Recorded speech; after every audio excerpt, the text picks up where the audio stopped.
Mirë, le të flasim për kolesterolin. Për dekada me radhë, historia ka qenë e qartë, kolesteroli është armiku publik numër 1 kur vjen puna të shëndetit zemrës. Por, çka nëse i gjithë kjo histori ka një anë tjetër, një anë që nuk na është treguar? Në këtë analizë do të bëjmë pikërisht këtë. Do të hetojmë, do të gërmojmë thellë dhe do të shohim se ku na çojnë faktet. Pra, ideja që na është servir është, të themi, goxha e thjeshtë apo jo? Kolesteroli i LDL, ai i keqi, në bllokon arteriet dhe bum, sëmundje zemre. Këtë e kemi dëgjuar pafund, por sikur t'ju them se ka gjithnjë e më shumë prova që sugjerojnë se ndoshta kemi vënë në shënjestër të dyshuarit e gabuar. Pyetja është, a është vërtet kolesteroli shkaktari kryesor?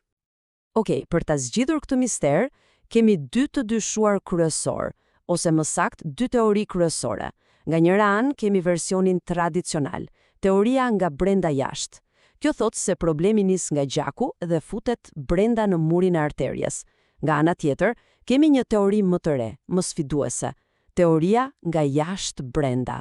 Kjo thotë, prit pak, problemi fillon nga vetë muri i arterjes. Pra, cila histori do t'i rezistoj shqyrtimit? Le të fillojmë. Mirë. Le t'i hedhim një sy fillimisht historisë zyrtare, asaj që na është mësuar të gjithëve.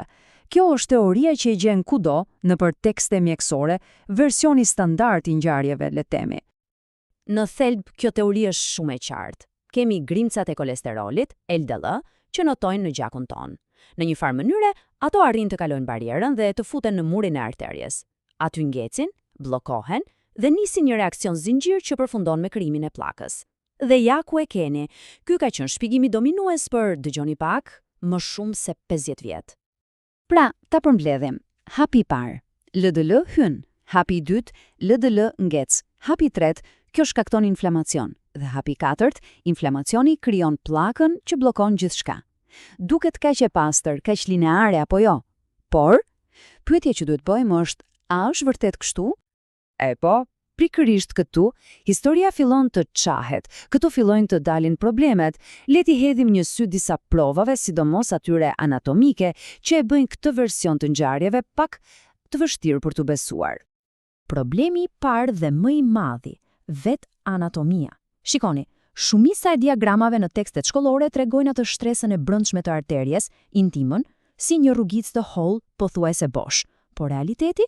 Realiteti është krejt tjetër. Po flasim për një mur të fortë të dendur me një thellësi prej rreth 30 qelizash. Ky nuk është thjesht një detaj, është një ndryshim fundamental që e trondit gjithë teorinë. Dhe ky citim këtu e thot më së miri. Një paraqitje e morfologjisë reale të arterjes koronare njerëzore nuk është e përshtatshme për hipotezën e kolesterolit. E thënë thjesht, anatomia reale nuk e mbështet historinë. Mendojeni pak. Si është e mundur që këto grimca LDL të kalojnë përmes një muri kaq të dendur pa lënë as edhe gjurmën më të vogël? Kjo e bën teorinë nga brenda jashtë të duket, le të themi, goxha e pamundur. Mirë, le të bëjmë një pyetje logjike. Nëse kolesteroli po vjen nga gjaku, pra nga brenda, atëherë ku do të prisnim ta gjenim grumbullimin e parë? Sigurisht, afër pikës së hyrjes, afër rrjedhës së gjakut. Apo jo, tingëllon logjike. Dhe ja ku vjen prova bomb nga skena e krimit. Studimet e autopsisë, pra kur shikohen arterje drejt për drejt, tregojnë diçka tronditse.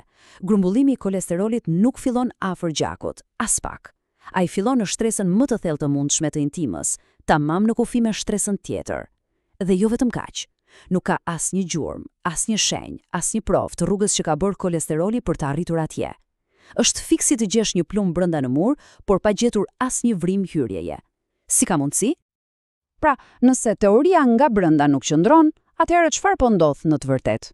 E pra, kjo na detyron të shikojmë një të dyshuar krejtësisht tjetër, një teori alternative që thotë se, hey, ndoshta e kemi parë problemin nga këndi i gabuar gjithë këtë kohë. Dhe ja ku hyn në sken një personazh i ri që rrallëherë dëgjojmë në këtë histori, Vaza Vassorium, përkthyer fjalë për fjalë, enët e enëve. Mendojeni si arterjet e arterjeve. Janë një rrjet i vogël, delikate në gjaku, puna e të cilave është të ushqejnë vetë muret e arterjeve tona të mëdha. Pra, ato mbajnë në jetë vetë autostradat e gjakut. Okej, sipas kësaj teorie të re, ja si ndodh. hapi I parë, diçka e dëmton murin e arterjes. Hapi I dytë, si reagim, trupi ynë I mençur dërgon ndim, ai rrit enë të reja, vaza vasorum, për të ushqyer dhe riparuar zonën e dëmtuar. Por këtu është problemi, këto enë të reja, të ndërtuara me nxitim, nuk janë perfekte. Ato rrjedhin, dhe çfarë rrjedh prej tyre? Pikërisht, kolesterol dhe mbeturina të tjera. Dhe ku e depozitojnë këtë? Saktësisht në shtresën më të thellë të intimës, tamam aty ku e gjetëm plumbin në skenën tonë të krimit. Dhe kjo na sjell te pyetja më e rëndësishme e të gjithë këtij hetimi. Nëse kjo teori nga jashtë brenda është e saktë, atëherë fokusi ynë ka qenë plotësisht I gabuar. Nuk ka të bëjë me kolesterolin. Pyetja vërtet, motivi pas krimit, është çfarë po e dëmton arterien që në fillim?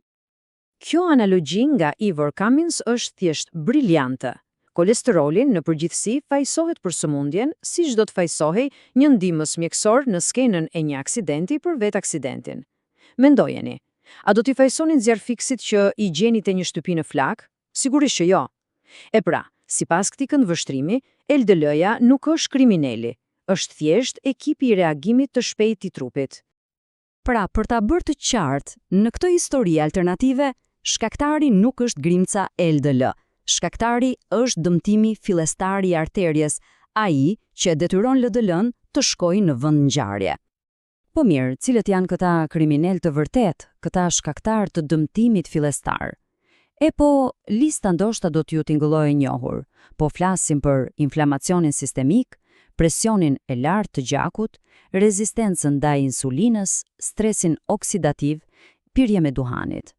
Këta janë ata që, sipas kësaj teorie, e ndezin shkëndijën e parë. Dhe kështu, në fund të këtij hetimi, na mbeten dy botkuptime krejtësisht të ndryshme, dy shpjegime radikalisht të kundërta për të njëjtin problem. Le t'i vëmë përballë njëra tjetrës. Kjo tabele përmbledh ndryshimin në mënyrë perfekte. Shikoni, në versionin tradicional, LDL-ja është shkaktari kryesor, ylli I shfaqjes. Inflamacioni dhe dëmtimi janë thjesht faktor dytësor. Por në versionin alternativ, gjithçka përmbytet.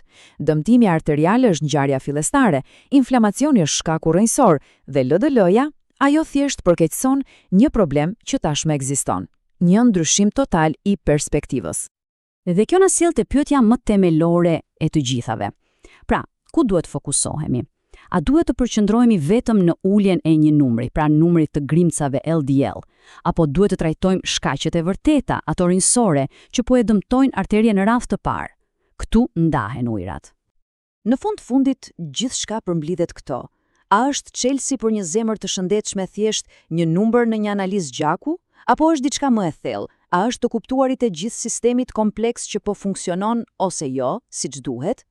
Duket se ky hetim, për momentin, mbetet I hapur.